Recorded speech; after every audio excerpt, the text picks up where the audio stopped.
देखिए, जैसा ही मुझे जानकारी मिली कि स्टेशन पर कुछ लोग ऐसे होते हैं जिनकी निवास की व्यवस्था नहीं है, जो शायद सर्दी के कारण से कहीं भी उनको आश्रय मिलता तो वहाँ सोते होंगे। तो जानकारी मिलते ही मैं यहाँ आया हूँ और आते ही जब ये लगा कि इन लोगों को कोई ना कोई व्यवस्था चाहिए तो एडमिनिस्ट्रेशन की ओर से रैन बसेरा बनाया गया है। अब या तो ये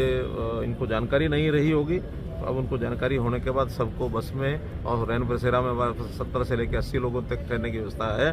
और वहाँ पर इनको भेज करके इनकी जो आवश्यकताएं होंगी, अभी तुरंत इनकी भोजन की व्यवस्था की गई है और इनके लिए बिस्तर के कंबल आदि भी मंगवा लिए गए हैं और अन्य व्यवस्थाएं भी अगर इनकी आवश्यकता होगी तो कल प्रातः तक वो पूरी करा करके, कुछ लोग तो इसमें मजदूरी करते हैं दिन भर और कुछ लोग रेलवे स्टेशन पर काम करते हैं, अपने काम के हिसाब से वो दिन में काम करेंगे और रात्रि के समय उनको रैन बसेरे में पूरी व्यवस्था इनकी ठहराने की जाएगी। इसलिए आगे भी इनको रोजगार मिलता रहे, इसकी व्यवस्था हम करेंगे। लेकिन सर्दी इस प्रकार की रात्रि को बाहर खुले में सोना, ये वास्तव में बड़ा एक ऐसा दृश्य,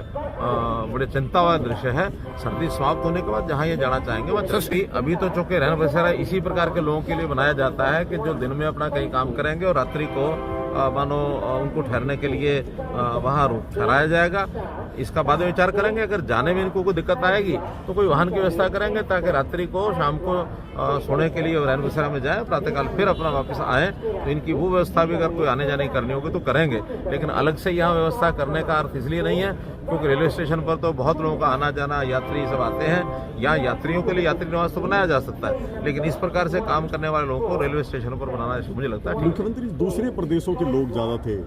लेकिन जिस तरह से आपने इनिशिएटिव लिया है दूसरे प्रदेशों के लिए, देखिए बहुत प्रदेशों में इस प्रकार के